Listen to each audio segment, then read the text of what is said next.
Fear and Hunger is a Steam cult classic that absolutely hates you. It's disgusting. A survival horror RPG unlike any other. It tries to get you killed every moment it can. Every encounter could result in lost progress or permanent debuffs that basically prompt you to start a new game. Undertale is a calm, charming adventure where you see the love and personality behind your quote-unquote enemies. At least if you want to. Both of these games couldn't be more different in terms of their tonality, so why am I starting with these two games? Because at its core, Look Outside feels like the love child of these two. It asks the question of how can we combine the brutality of Fear and Hunger with the sense of warmth and comfort that Undertale provides, all within a similar gameplay loop. I want to really dive into this game, so if you're looking for a spoiler-free review, look elsewhere. So join me in exploring what I think is one of the most unique gaming experiences I've had this year.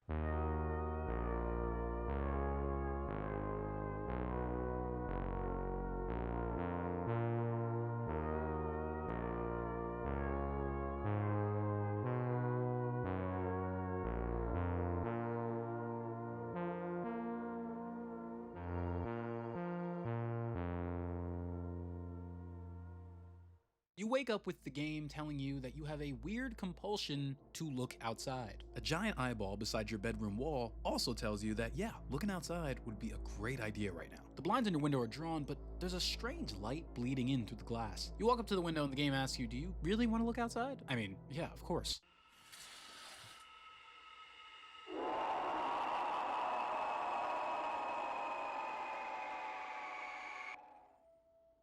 Oh. So off the bat, this game conveys the message, do not be so quick to trust people, because they are trying to get you killed. When you restart the game, talking to the unsettling giant eyeball on your wall, this stranger spying on you is named Sybil, and turns out they're pretty chill. Something is happening to people who look outside, something horrifying, including Sybil herself. Taking a peek has done something to her. Sybil asks for your name, which I just left as Sam, because usually if I see a character's name on there already, I feel a little embarrassed stumbling in there and forcing them to have their name change. You can turn on the news or look online, but nobody knows what the hell is going on, and neither do you, even after seeing it. You died, but whatever is happening to your neighbor is something different, something worse. You've got 15 days to explore before it's the fan. Chill in your apartment, play some video games, or go outside your apartment building and find out what's going on. Look Outside has a pretty unique save system. When starting the game, you can choose between casual or normal. Initially, I decided to go with casual because it was described as letting you save anytime, and I didn't feel like smashing my skull against a brick wall after losing 2 hours of progress because I didn't find enough save nickels or something. But after my first playthrough speedrun, I decided to do normal. Look Outside doesn't ask you for currency, it just asks for your time.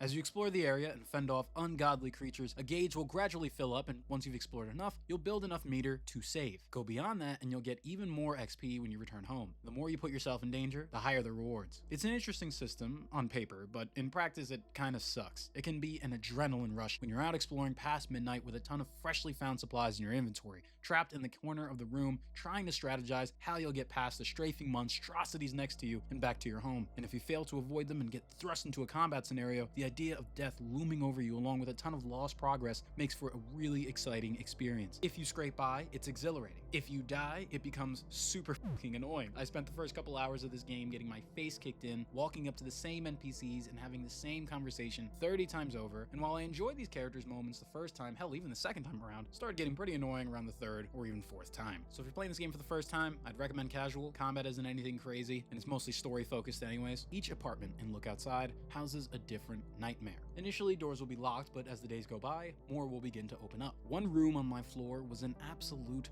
gut punch to me. There's a message on the wall beside it saying, help you. I enter, the lights are on, supplies are everywhere. I run to every corner collecting medicine, money, and other supplies. I step into another room and the door closes. Then it opens again. I hear the noise of a strange creature. Quickly, I loot the room and leave. Once again, the door opens. Last time I talked to her, Sybil mentioned that she heard something she couldn't see. An invisible man, maybe? I suppose I found him. Yet it seems to be a friendly invisible man. As I finish looting the apartment, I walk to the door and a message begins to form on the floor. Hello, followed by painted footsteps that lead to the light switch next to the door. I stare at it for a moment. Perhaps not the best idea, but I flip the switch. Behind me is a colossal, multi-tentacled horror. The room has changed, half the floor is gone, front door no longer reachable. It runs towards me, I evade it and manage to run into another room, but inside this room is another creature that charges at me and kills me instantly.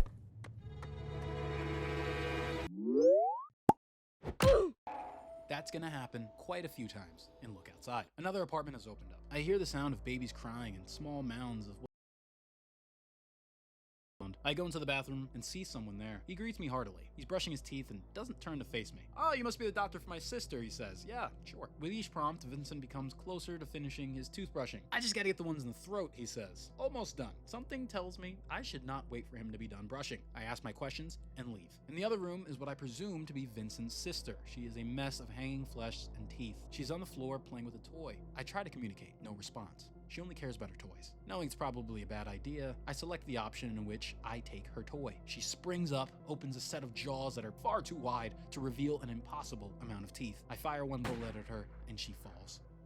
I've just killed a child, or what was left of them at least. I find out later this is a premature response. You could interact with this monster by bringing it a toy. Violence was an option I chose. It's a common trend in Look Outside. While in Undertale, the pacifist route is almost always pretty obvious and easy to take, Look Outside isn't as cut and dry. Sometimes you really have to look for that peaceful option. It's violence that is made the easiest. Look Outside wants you to be a kind person, but it also wants you to understand that being kind is not always the easiest option. Look Outside also sometimes makes it pretty difficult to discern who is a friend or foe, but intentionally. For example, I always avoided these two NPCs on the second floor. They're clad in black robes, strafing back and forth in the darkness. I thought, without a doubt, going up to them would result in me getting my bowels rearranged. But on my way down one time, I noticed that they weren't exactly chasing me like some enemies do when you get in their line of sight. I approached the figure in the hall. He's an odd professor studying what's happened outside and would like your help. In the other room, I approached the other figure I avoided, who turns out to be my neighbor Lyle. We actually worked at the grocery store together. He's taking a peek outside, and it's definitely done something to him, but he's friendly, for now. He really likes photography and is working on a project right now. I ask him to trade. He says he'll give me photo paper in exchange for a kiss. Of course, the first time I get this dialogue, I say absolutely not, and he laughs. Only a joke. Just let me take your picture instead.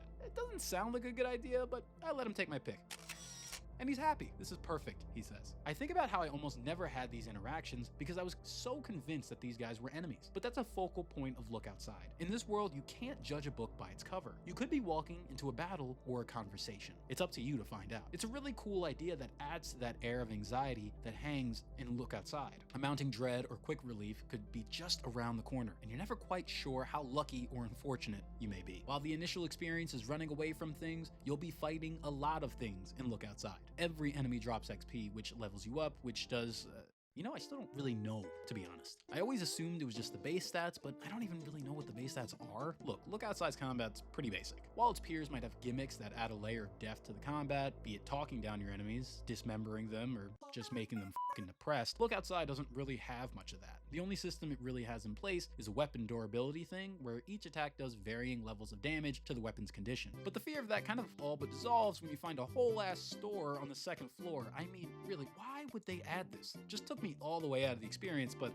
I digress. I just kind of pretended it wasn't there for the rest of my playthrough. But for the most part, you'll be spamming about the same 2 attacks throughout most of the game. You can pick up a few abilities from games you collect throughout your adventure, and can play back at your apartment. But more often than not, you're just gonna get a bit of XP and not much else. There are really only 2 out of the 15 games I played that actually gave me a new ability, and only one of them that I actually use. Still, there's moments where the combat really shines and feels incredibly tense. One of my favorite boss encounters came from an enemy who lived right across the hall from me. One day I stepped out of my apartment to see a black creature standing in the hallway. I prepare myself for battle, waiting to see which way it will move so I can avoid it, but no movement comes. It just stood there. I can interact with it, and that's it. I swallow a nervous well of saliva in my throat and walk in.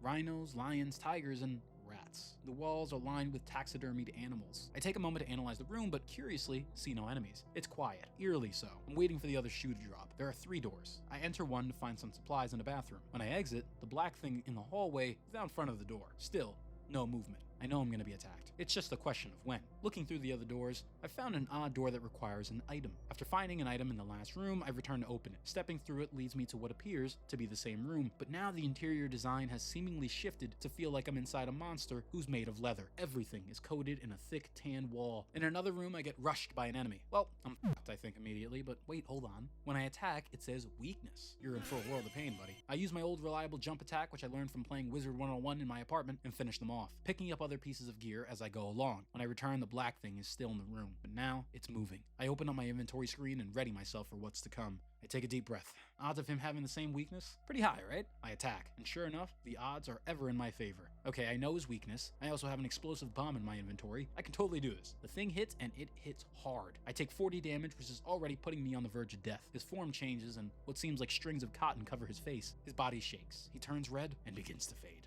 I've won! It's the first boss enemy in the game I've managed to beat, and damn does it feel good. And then I do it like 2 more times because defeating him isn't enough to save and I got killed by something later. Yeah, you know what? Fuck this save system. Oh, and when I talk to Sybil, she has the nerve to say, nothing too stressful, have a great day. No, Sybil, I don't think I will. Remember that thing I said earlier about how look outside doesn't immediately present the more peaceful option to you? Well, at this point in the game, I didn't realize it. And the next few hours was a complete and utter, but avoidable, bloodbath.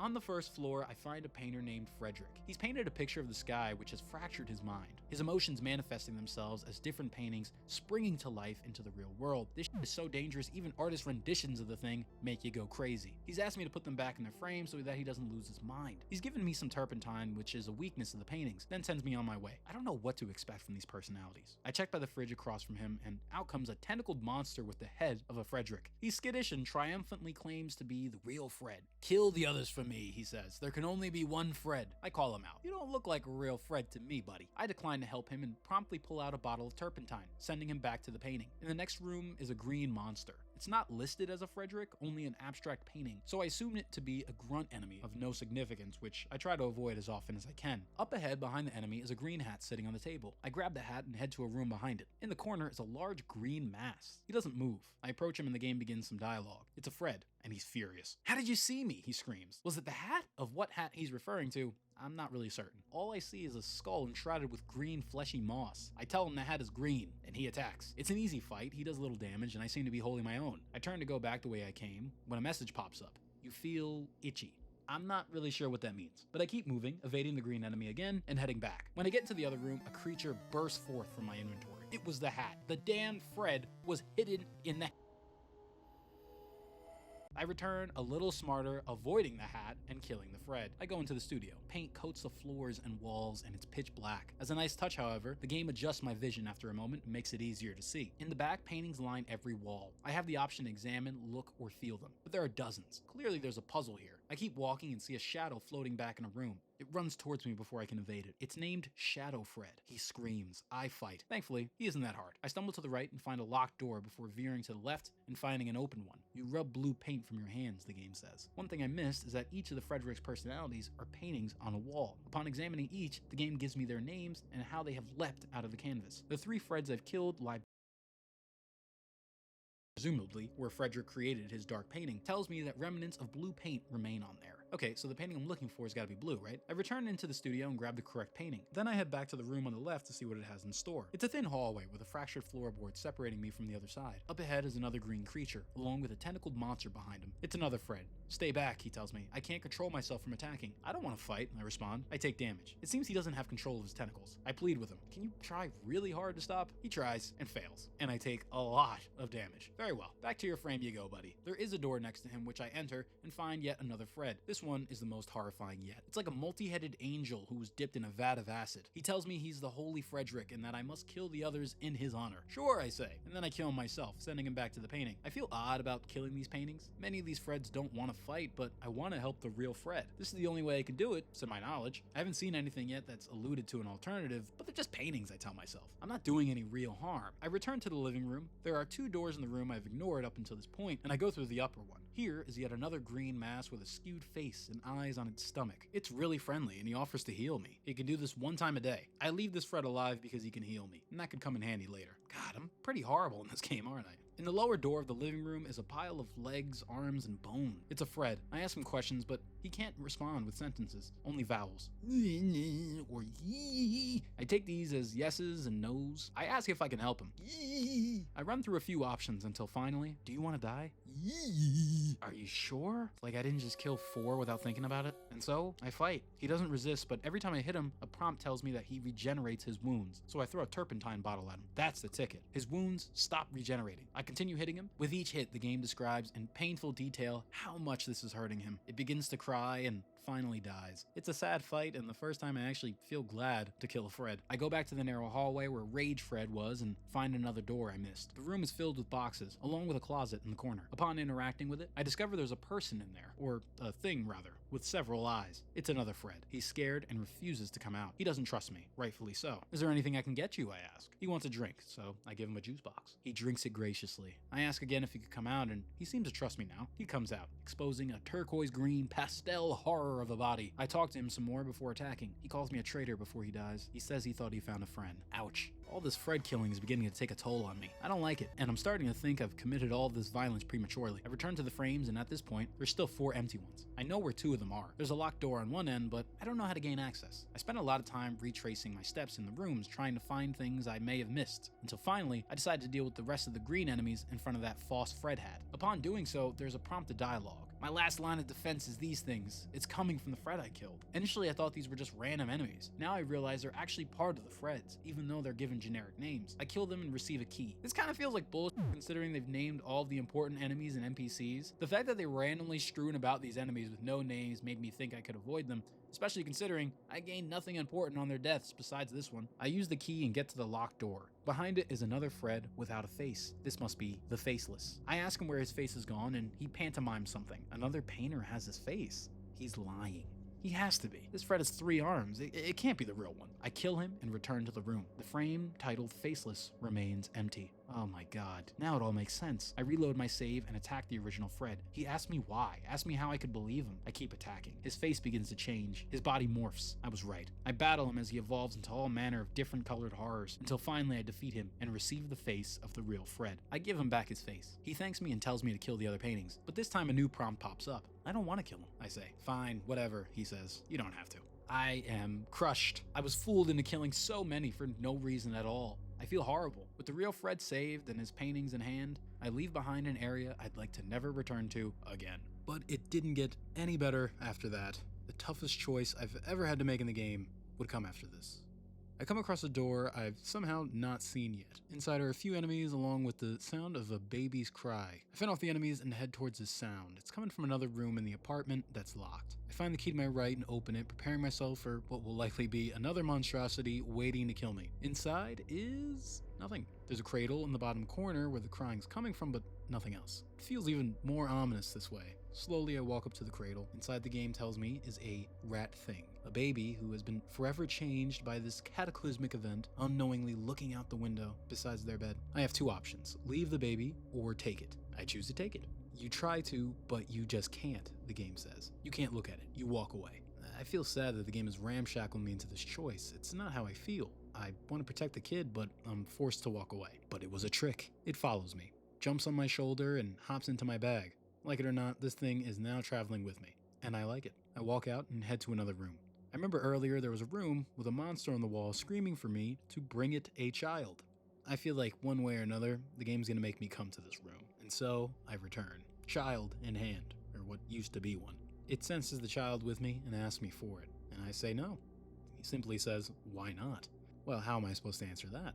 One dialogue option appears saying, I just can't do it. But then there's others. Why not eat my arm instead? No, I'm okay. Goodbye. But when I leave the room, it's changed. The halls have transformed into one singular, never-ending corridor. Somehow this monster's placed a genjutsu on me, and the only way out is an arm or a baby. Damn. When I come back, he laughs at me. No escape, it says. And so, I offer it my arm, and choose not to have something killed for once in my playthrough. I'm then asked which arm do I want to choose, each of which has their own cons.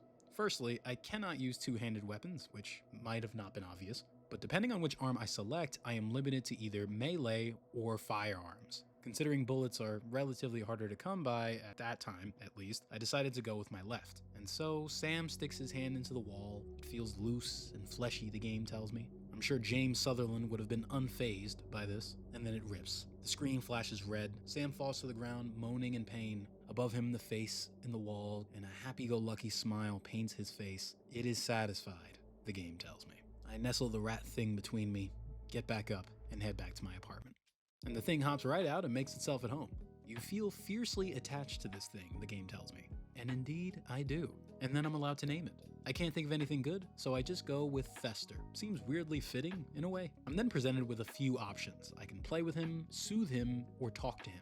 And so, I do all of them at once. It feels nice. For the first time during my journey within these walls, I don't feel so alone. Turns out, that feeling was only going to get even better a few moments later. After interacting with Fester for a while, I get a knock on my door. It's a shadowy figure with beady eyes. I need a place to stay, they say. That's it. No other dialogue. I feel like I should say no to this, and so I do. The figure merely walks away. And yet, I question my decision. The game has always taught me to not trust anyone who comes to my door. I've turned away 2 people, but all of the others were friendly vendors who actually helped me in a lot of different ways, selling me items or weapons, what have you. It didn't feel right. I reloaded my save and answered the door again, this time deciding to let them in. Their name is Helen, and they just joined my party. Yeah, I initially turned down my very first party member in the game. It's a good thing I recanted my decision. It's here where the game becomes much more manageable. Helen doesn't speak much, but she sure hits pretty damn hard. Many of the enemies who gave me a hard time previously are now reduced to rubble as we team up. Later, when I interact with Fester some more, Helen begins to do the same. She tries to hold Fester, and it scampers out of her grasp and runs to a corner. She looks hurt, the game says. The more I interact with Fester, the more it warms up to Helen. They begin to bond and play together, all within 2 minutes of interacting. With Helen in tow, I journey to the ground floor after having the necessary items to open it. It's here the game's tone begins to shift a bit. The soundtrack abandons its eerie ballads, instead trading it for an almost Miami Vice-like soundtrack. It feels weirdly off-brand and kind of throws me off. It sounds like I'm about to hop into a yacht and coast off into the sunset. Most of the doors are locked, but I come across a bathroom. Inside are 2 friendly faces, a janitor named Papanu who says he'll join me so long as I help him look for his comrades. I am now 3 men strong. Later, when we return to my apartment, I get another knock at my door. A girl is looking for her mother and asks to take shelter in my home. I say sure. It's another party member. Soon after that, Fester begins to take his first steps. Then he becomes strong enough to wield a weapon and also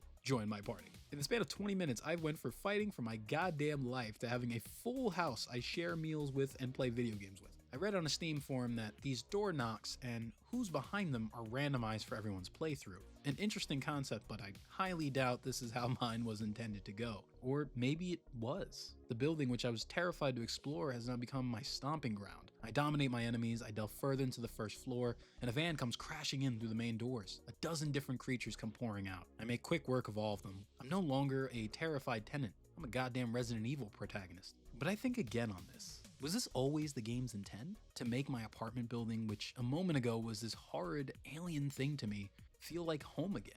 I eat dinner with my companions every day. I play with Fester. We complain about the cockroaches hissing in the apartment. I find a bar on the first floor where everyone hangs out and plays cards, shrugging off their new Lovecraftian bodies. I found another group on the ground floor. One plays the banjo, another offers us soup. I know these halls now, and it's starting to feel a little like home. This is where I began to realize that this isn't necessarily a horror game. Give it time and look outside peels back its monstrous exterior to show a warm and welcoming inner core, if you let it. Filled not with monsters, but with friends. And the monsters that do stand in your way become little issue when you stand together.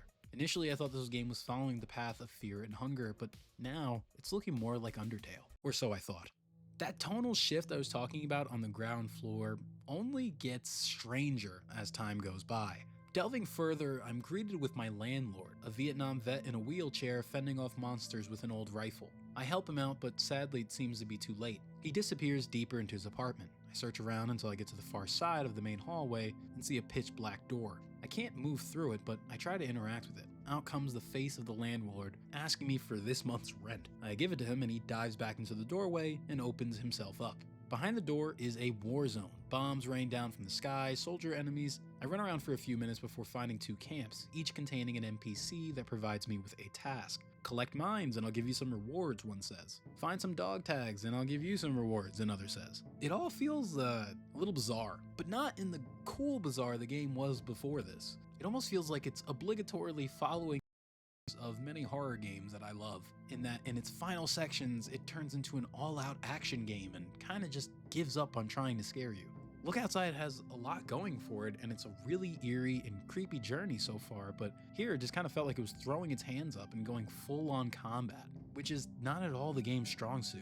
The area also goes on for quite a long time. You gotta keep paying this guy and he opens up like new areas, but you just keep fighting more soldiers and all of it isn't really that great. It really screws up the momentum this game had building up until this point, and honestly, kinda wish it wasn't there. Beyond the friendly group in the basement is an area riddled with mushrooms. I trudge on and find a sweet old talking moth who asks to join my party. And you know, at this point, I think everybody's my friend. So I say, yeah, welcome aboard, and I send Fester home because at this point I've got like 50 people in my party. I move forward and find a person trapped in a web surrounded by foes. After helping them, I discover it's actually a friend of Papanu's who he initially took for dead. After saving him, he tells me he'll be waiting for me by the entrance. There's 2 more people you can find. Curiously, they both present themselves as in-game vendors. One says he can add on to my apartment and build more rooms if I give him upgrade materials that could be found further in the area. Another is a blacksmith who presents me with a long list of cool weapons he could create for me with the right materials. I've got none of them. And once again, I'm told I can find them by exploring further. Beyond them is a room with an interesting gimmick.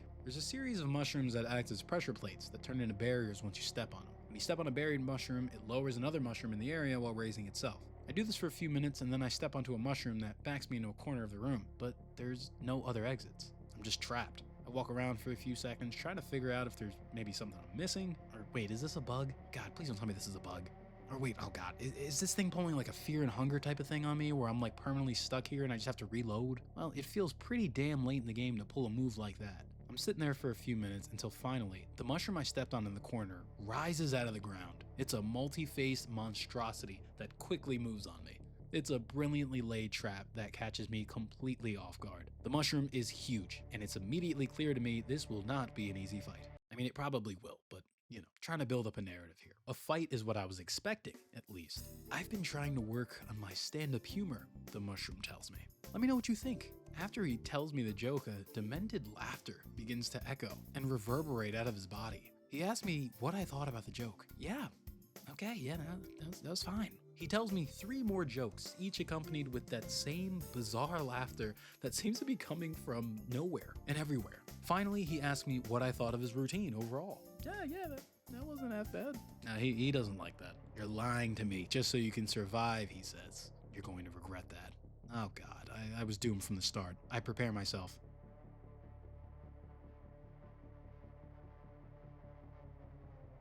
Oh, he was fucking with me. I got you, didn't I? He says. Yeah, you definitely did. He thanks me for his time and for listening to his jokes and gives me an elixir, and then walks away. If you had to use one line to describe Look Outside, it'd be don't judge a book by its cover. And in this instance, despite everything I'd endured up until this point that generally taught me this, I still did. As I move to the next room, something strange happens. Yes, we found the princess, the moth says. In front of me is a floating woman with ethereal robes. Princess? What the f are you talking about? The moth continues gaslighting me. The mission's done. We found the princess. Case closed. I've never heard of a princess. I'm starting to think the shrooms are talking for me. After chatting it up some more, it becomes clear the moth is actually an enemy, setting me up to kill me with the mushroom hive mother. Well, goddamn, it's the first betrayal I receive in the game, and I don't take it lightly. Me, Papanu, and Helen beat this moth, riddling them with bullet holes and jump attack abilities.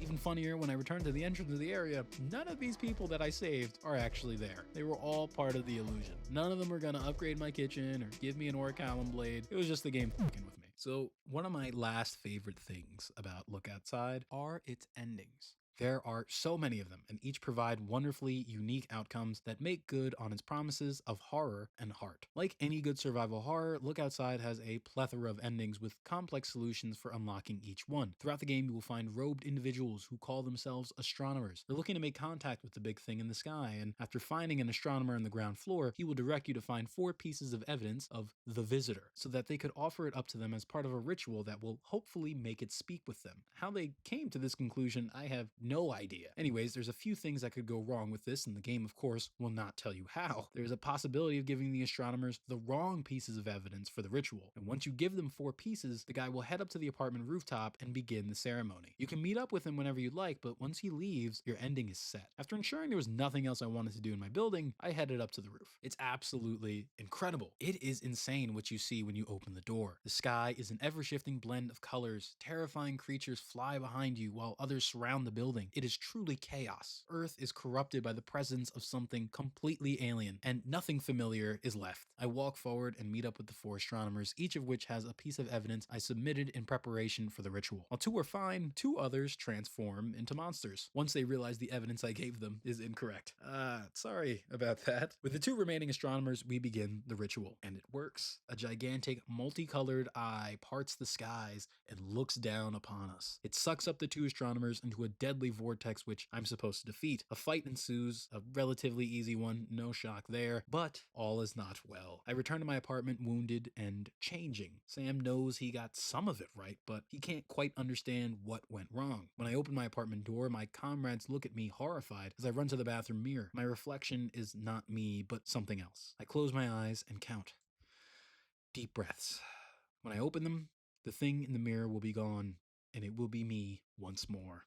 I open my eyes. A thousand-eyed monster looks back at me as a blood-curdling scream rises from within me and abruptly cuts off. Credits. It's a nice ending, but nothing quite like the game's other endings, which are really, really fantastic. Let's begin with the game's true ending, which sees all 4 astronomers making it to the ritual and presenting their evidence. When the visitor gazes upon them, they morph into something completely different. A golden centipede with 1,000 eyes. It speaks to you briefly, saying that it will only be in control for a short amount of time before it starts attacking. The astronomers have reached a point of omniscience and connection with the outsider, and for this ever so brief moment can answer any questions we have on the visitor, shedding light on why he has come. I ask it why it's doing this, changing us into these things, and the golden being responds that he isn't really doing anything. He's only looking at the world and not really much else. To the visitor, all he's doing is quite simply observing the planet and isn't even aware of what it's doing. It's just the gaze alone that has destroyed our planet as we know it. It's a chilling revelation. All of this damage, horror, and suffering caused by just a look, and the creature isn't even aware of its consequences. After asking some other questions, you can run away or fight the creature, each giving a different ending. Fighting the creature is not nearly as impossible as it seems. The creature has a high weakness to pierce and bullets, so you can light the bastard up in the blink of an eye,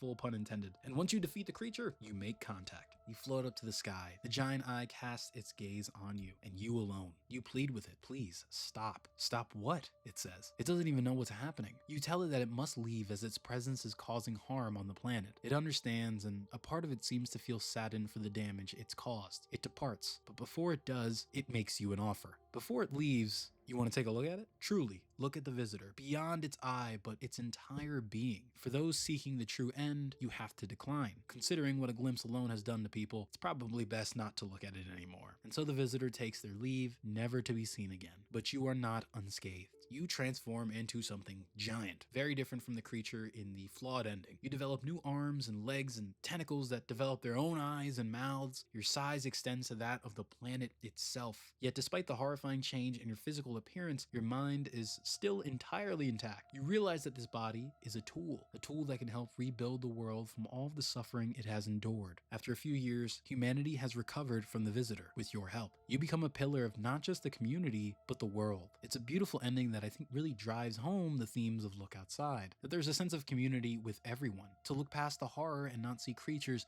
but people who are in need. Look Outside always allows you to destroy and look away in disgust, but the key, the true key, is always compassion. And in realizing that, while also becoming humanity's greatest asset, to truly bring this idea to anyone and everyone around the world is surprisingly touching, even more so when you consider the background of Look Outside's protagonist, Sam. You don't learn too much about him, but it's heavily implied that Sam was more or less a shut-in before these game's events. He doesn't go out very much. He worked at a grocery store previously. He always looks like he just got out of bed and immediately got jumped afterwards, even before all this started. There's a point in the game when Sybil asks you what you missed before all of this happened. I miss hanging out with my friends. Sybil's eye gives me a strange look. You had friends? Sam was mostly alone.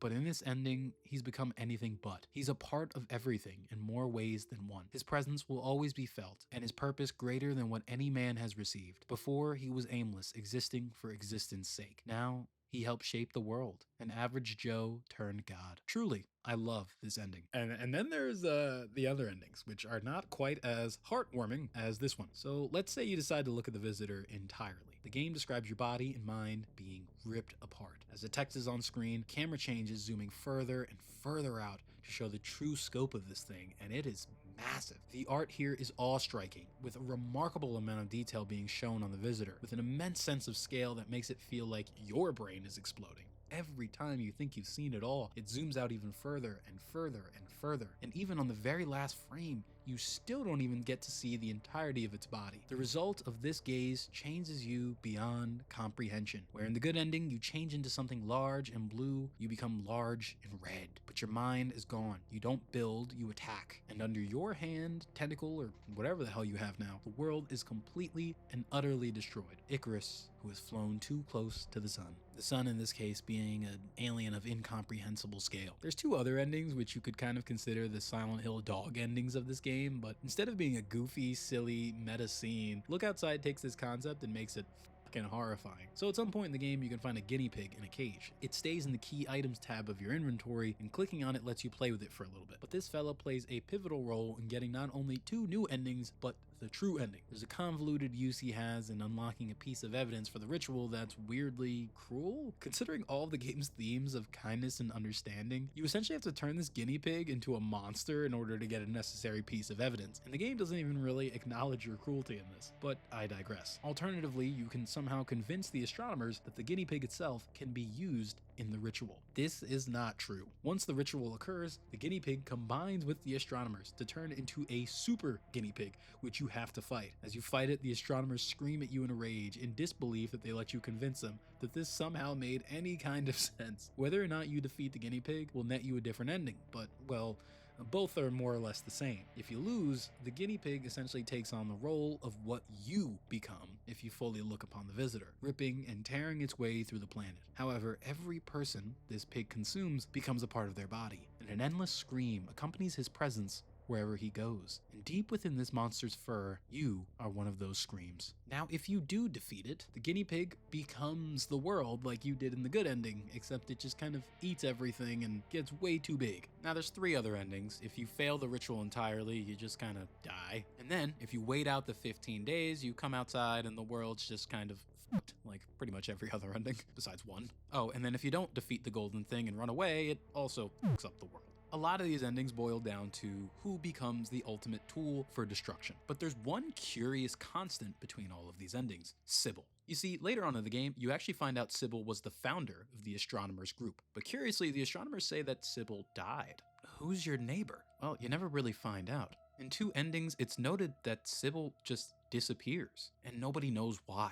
There's a gaping hole in the wall of her room, and she's just gone. I'm not really sure why this happened. A part of me thinks because she founded the astronomers group and is the first to figure out how to communicate with the visitor, or at least a plan for how. The visitor takes her because he's curious about her. But I mean, you're really the first one that made contact, so if anything, that should have been you. Also, if they claimed Sybil was dead, why was she there?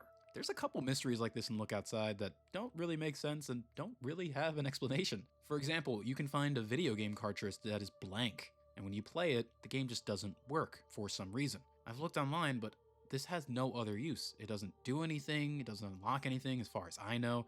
It just doesn't work. Also, there's a disc called the Saturn disc. People have still yet to find out what exactly it's used for. It's a completely useless item. Now, there could be two causes of this. One, deliberate enigmas, or two, loose threads that were kind of just forgotten in development. In all honesty, as much as I loved Look Outside, there were parts of it that felt really rushed, and it definitely could have used a little bit more time cooking in the oven. But still, it doesn't stop it from being one of the most interesting cosmic horror games I've played in a long time. Now, I'll end with this. There's a moment in the game where you look into your bathroom mirror where you usually brush your teeth and assess how dirty or grimy you are, which you're always grimy. But one time, something different happens. You're going around people's apartments, grabbing all of their things and selling them to vendors for money that you can use to buy items. Why are you doing that? Are you a thief now? Is that what you do? I'm not a thief, I say. You are. You're taking the contents of what belonged to people and just pawning it off. You're a thief. Yeah, I guess I am. I'm completely taken off guard by this inner interrogation. So are you gonna stop doing it? Yeah, I say sure. The game's like, really? Are you really gonna stop? No, I guess I won't. I'm gonna grab anything that isn't nailed down and put it in my inventory. That's what I've always done in games. Why would I stop now? Who am I fooling? I'm a thief. It's the first time a game has really made me question item acquisition. Sure, yeah, a lot of these people are gone, transformed into something terrible, but you're taking what's left of them and you're pawning it. Vinyls, children's toys, grandma's jewelry, all that's left of what remains of these people. Gone. Sold to a gun vendor for a pistol, or a doctor for a few medkits. Is that all these things meant to you? Look outside. desperately asks you to see the humanity behind everything, to treat people with respect, to remember people as human beings, no matter the case. And just because there's an apocalypse doesn't mean you have to lose yourself to survive. In the beginning of the game, Sam usually frowns when he looks at himself in the mirror, but by the end, the game tells you that you feel weirdly happy, and he smiles. An almost manic, crazed smile, but a friendly one. I'd like to think because, in my playthrough at least, by the end, Sam made peace with himself in this world. He accepted who he is, and more importantly, accepted those around him, no matter their condition. He learned to accept this terrifying new world with a greater appreciation for it. And each time I look in the mirror and see that smile on Sam's face, I once again think of Undertale. Despite everything, it's still you. I hope you enjoyed this look at some of my favorite moments in this game, and please don't let this deter you from actually playing the game yourself. It's an amazing experience, and I highly recommend it to everyone.